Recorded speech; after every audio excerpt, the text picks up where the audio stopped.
How you doing, Duff here? This is a kind of unconventional automotive project video. This is my 2005 Chevy SSR, and here in my hands, this is one of the two LED projectors that I bought probably 2 years ago at this point. These are little LED projectors that project an SSR logo on the ground. And the reason there's two of them is they're designed to be actually installed into the bottom of the doors. So when you open the door, the projector comes on and it shoots the SSR logo on the ground. And I didn't really want to put it in my doors. You know, this kit just has two of the projectors. There's one, and also includes little hole saw or hole drill, whatever. This is the size that you need to fit the projector through. So anyways, I decided I didn't want to do that. I didn't want to put it in my doors. I instead thought it would be cool if I put just one of them up under the back of the SSR. With the thought being, when you hit the unlock button on the SSR, the rear taillights light up, and I thought it would be cool to have the projection under the back of the SSR when you unlock it and you're walking up to it. So the challenge became, where exactly am I going to mount it? So I looked under here. Didn't want to cut a hole in my body panel, even though I probably could have. This tow hitch looked like it'd be interesting if there was a hole in the top that I could route the projector through, but there's not. So instead I put it right here. And to try to explain how I have it set up, I just took a piece of sheet metal that I had laying around and I trimmed it to approximately the right size.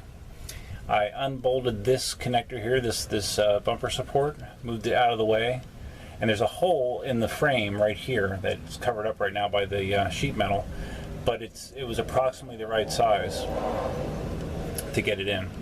So what I did is I pulled this bracket away, cut my piece of sheet metal, used that little hole saw to cut the hole, and now I have it fed back in here. And then I punched a hole in this sheet metal to attach the screw back through, and I stole this body panel fastener from another spot in the truck where it didn't seem like it needed to be absolutely used, and I have it pinned there as well. I then have the wiring. I don't have the wiring tucked away yet, but I have the wiring tapped into the backup light circuit right here. Just using inline splice connectors, so you don't have to cut the wire, you just splice into it. And as you can tell, the projector is lit up. Now it's the middle of the afternoon, so you can't really see it very well, but when I hold my hand up, I did have an image on there, so I think it's going to work.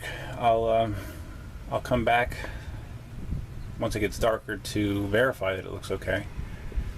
But really at this point all I need to do is just kind of clean up where my wires are going, tuck some stuff up, align the image that it's going to project so it looks straight, and I think that's it. So if anyone's looking for an alternative way to use projectors, this is my suggestion. It's not the cleanest install, but I believe it will work for what it's intended. So I'll be back later. Okay, so it's now nighttime, so I can see what the end result of my LED installation is. So I'm going to hit the unlock button for the truck, and you will see I have a nice big SSR logo projected onto the ground, which I think is pretty cool. So looks cool under the doors, but I think this is kind of cool as well. So I kind of like the way it turned out. Even though it was unconventional, I think it was successful. So until next time, Duffman, signing off.